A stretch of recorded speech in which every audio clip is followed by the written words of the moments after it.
All right. So yesterday, I I got the opportunity to do something really fun, and I think I may be able to make some extra income doing this. I had this opportunity to transport a car from one place to the next for money, and it was so great.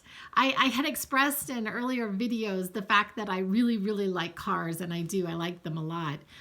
And so I hadn't even thought about this, but I have this friend in town who has been working in the car industry for probably 30 years, and he had given me this opportunity, and I think it may go forward that I may continue to do this in the interim for money until something else, comes that I know is coming. I just don't know when.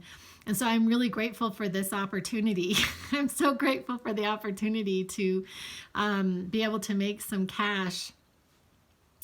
But what I wanted to talk about today was that I just have been really, really fixated for the last couple days and about this idea of preparedness.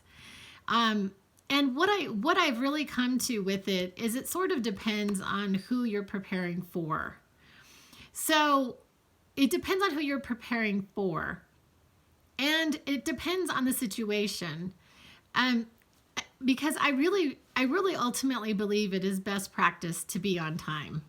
I believe it is best practice to be on time, but in the occupation that I've been in, a lot of times it's not so easy to be on time.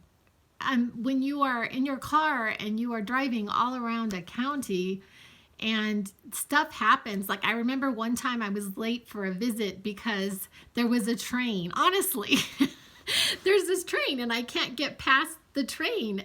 And so I had to call and say, I'm sorry I'm late. There's a train. There's a train. But really the bigger also idea of preparedness is it more being about who you are.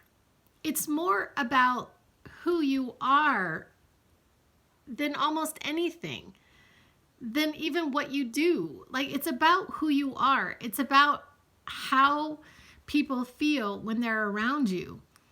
And I guess I should talk about myself. It's about how people feel when they're around me. And I have read this on my Instagram where they've talked about how people buy more for the experience they have around a brand than the actual brand.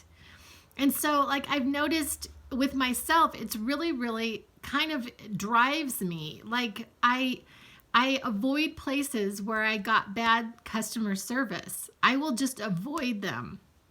And based on how I was treated at a place. And like I go into this establishment in town and I eat and I work there, and they are always so kind. Sometimes the food doesn't come out as I want it to, but I will not stop going there because I have gotten such good customer service there.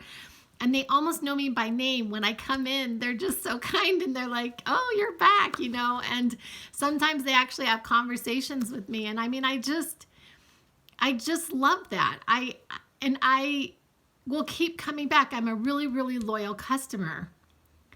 And so I had read this article that had to do with home visiting and the success of home visiting programs. And basically what it said was it wasn't so much about a home visitor working with the child. It was more about increasing the positive interactions between a child and their caretaker, whether it be their parent, their grandparent, their foster parent, their child care provider. So when you increase the positive interactions, that is what impacts the child's development. And so the purpose of the home visitor is to come in and be a part of positive interactions. And then the hope is that those positive interactions will expand to more positive interactions. And they found that this is why home visiting programs had such success over like a child being taken into another room and having quote unquote therapy or one-on-one learning sessions. And we also had asked the parents to like try this in their daily routines and then come back next time and see, well, how did that go? How can we tweak that? We brainstorm to find the most successful outcome for the family. And so I just wanted to talk about that. I wanted to share that. And I'm thinking about this idea that it is more about who we are. It's about who we are and not necessarily even about much of anything else. It's what we're radiating. It's that vibration again. It's the tuning fork. The tuning fork. It's the trying to stay in a place of love and care and you know, instead of other places, to bring up a more positive interaction. And anyway, I just wanted to share that.